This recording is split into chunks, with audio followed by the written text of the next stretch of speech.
And my first was the epitome of fashion. And I had dreamed of that since I was a teenager. I always dreamed about having my own. I never saw myself working for anyone. Actually, I didn't even like school because I thought school was a waste of time. Because I already knew that I wanted to do something on my own, but it made me have to go through the process of growing up. So now I look at my grandkids, I'm like, oh, I gotta go through this process. Because my grandson already acts like he knows what he wants to do. But yeah, the epitome of fashion. We had licensed products, we had tennis shoes, we also had women's clothing, and that was my first. Other than my husband being a barber and a master haircut stylist, and I was helping him in the barber shop with different things. And so the back part was the barber shop, and the front part was the boutique. So yeah, that was those days. But yeah, everything to me is about winning and succeeding. It's all in the way that you look at it.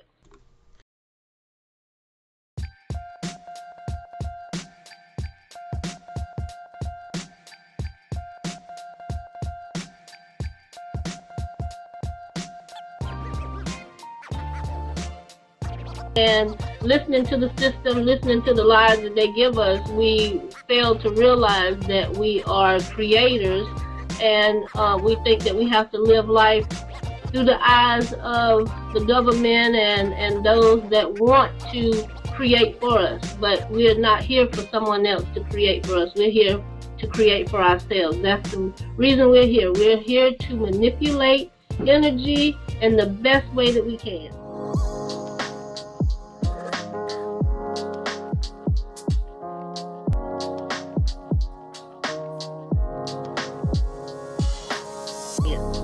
All challenges are lessons.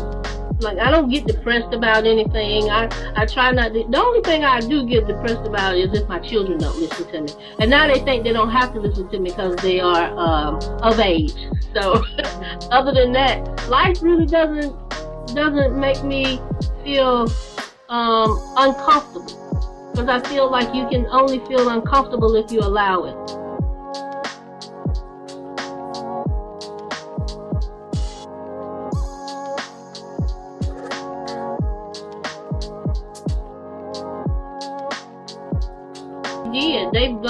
They've done other little things. My daughter is a stylist, which is part of the business. My son went to school for marketing, so he does a great job of that. But they naturally just flowed into it, and I'm grateful for that. I'm still having to make them understand the dynamics of the company, but I'm looking forward to my grandkids coming into the business too. Yeah, it's funny because my grandson was talking to me last night, and he said, you know, TT, I'm not going to college. I said, you're not? He said, no, I'm coming to work for you. I'm going to put all the tops on the bottom. I said, oh, that's so sweet.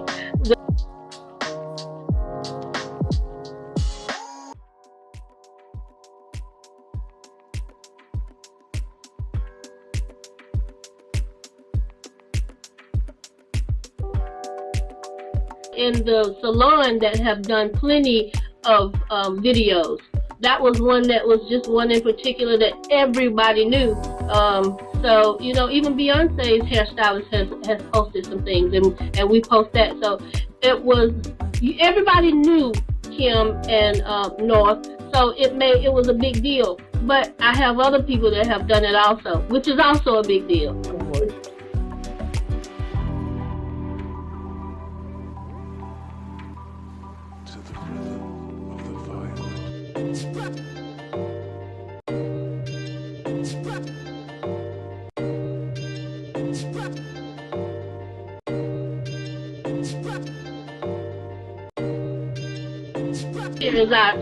Next year is our 10th annual, and we are gearing up for it now. Like I've been on the meeting all day today, trying to make certain that everybody knows where they're going to be situated, and yes, it's going to be a big show next year.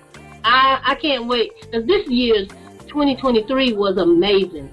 And and then we had some people who were new to it, and they fell right in. They were frustrated, because certain things didn't work, but then that's to be expected. But next year, I know they're gonna know exactly what to do. It's gonna be amazing.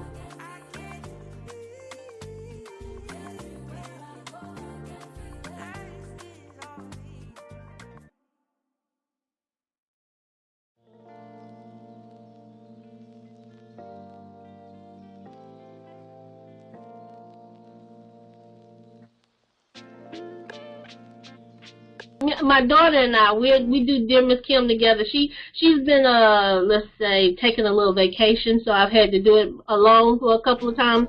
But it's just a fun show that talks about everyday life, daughter relationships, just any and everything. And if they send us some information on what they want us to say next, then we put that on air. So yeah, it's just fun and enlightening all at the same time.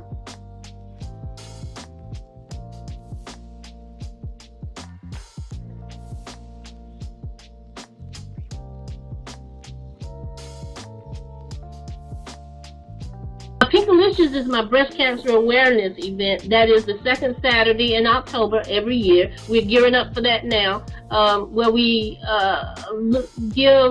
celebrate life and survival. We have breast cancer survivors that come out. We give them monetary gifts. We also help provide them with wigs, and we just have a day of celebration, food, and then we also do a walk. So yes, it's very important, because we used to do one in LA for men, because men get breast cancer also. Right. But we want to make certain that people know that they're cared for.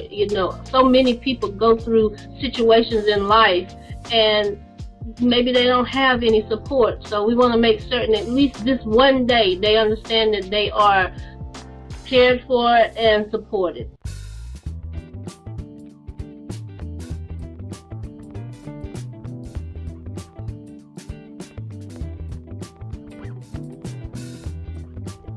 We give scholarship, and we do the HBCU tour because of course we got to give to those HBCUs, but we also give to other schools.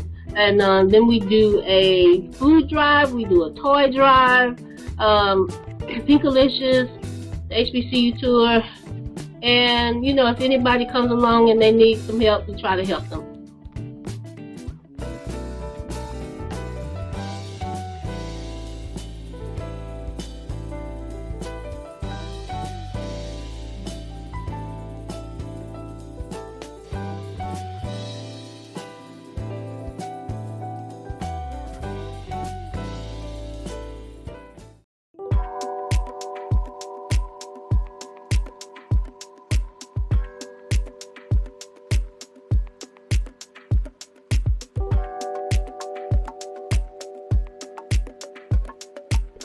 We give scholarship, and we do the HBCU tour because of course we got to give to those HBCUs, but we also give to other schools. And then we do a food drive, we do a toy drive, Pinkalicious, HBCU tour, and if anybody comes along and they need some help, we try to help them.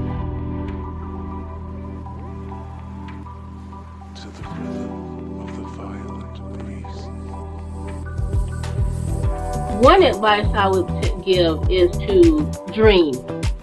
Dream, like daydream, night dream. Dream as much as possible. Dream that it's already there. Like it's yours to be had. Just dream. And then make sure that you are spending money wisely. Like you gotta take one day at a time.